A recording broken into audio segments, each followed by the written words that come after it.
Replica of the spaceship rebel forces used in Return of the Jedis Battle of Endor. Reissue of a formerly released B-Wing fighter set. Includes 2 B-Wing pilot minifigs. Hinged canopy on the cockpit and a missile launcher that shoots 2 missiles, long awaited by fans and collectors. This B-Wing fighter model is an excellent replica of the spaceship rebel forces used in Return of the Jedis Battle of Endor during the final defeat of the Death Star II and the Empire.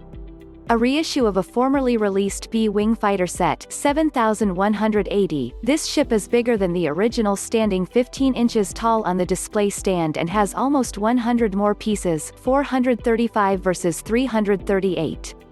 Like the vessel in the movie, the fighter has wings that manually open from parallel to perpendicular and a rotating and self-leveling cockpit. Other features of the B-Wing include a hinged canopy on the cockpit and a missile launcher that shoots 2 missiles. A docking bay, which doubles as a display stand, holds the missiles and a selection of 6 tools. The set comes with 2 B-Wing pilot minifigs, Ten Numb and 1 unnamed pilot. These minifigs have flesh-toned skin instead of the more collectible yellow skin on the earlier Star Wars figures. Purists may also be disappointed that LEGO includes decals to adhere to pieces in this set rather than going to the expensive painting designs directly on the bricks. The B-Wing fighter takes anywhere from 2 to 4 hours to build with some help from the illustrated instructions. The manual also contains a full inventory of all pieces with part numbers in case a piece is lost and builders need to order a replacement. Cristina Vaamonde review: I have always loved B-Wings and have told myself that one day I would get one. These new releases caught my eye and so I spent my own money to get one. I was not disappointed. The B-Wing is awesome.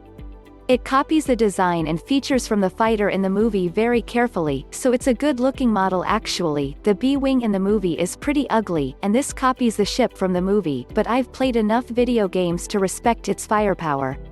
I guess it doesn't look too bad.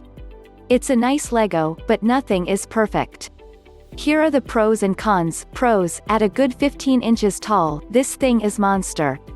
It looks really neat. The service tower is a nice thing to have for realistic play with the tower as a display stand. This thing looks cool in your bedroom for a huge fighter. It's actually easy to play with. This thing would probably rock in the Star Wars ship battles kids like me have with its 7 guns. Not too hard to build. Cons: kind of expensive. It doesn't break often, but when it does, it's tough to repair. It's not too hard to build, but it does take a while. It doesn't balance too well on the service tower display stand because it's so heavy.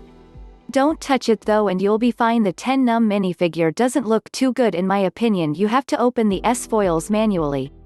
You think LEGO would have the little gear wheel to open it. Missiles have zip range, but LEGO never really came through in the missile department. Anyway, engines look a bit tiny compared to the rest of the model. The mechanic minifigure, whichever one you choose to use. I like to use the Ten Numb minifigure. Doesn't have a lot of room to stand on. The pilot minifigure is kind of hard to fit in overall. Most of the flaws are tiny and it's a really cool ship worth the $35.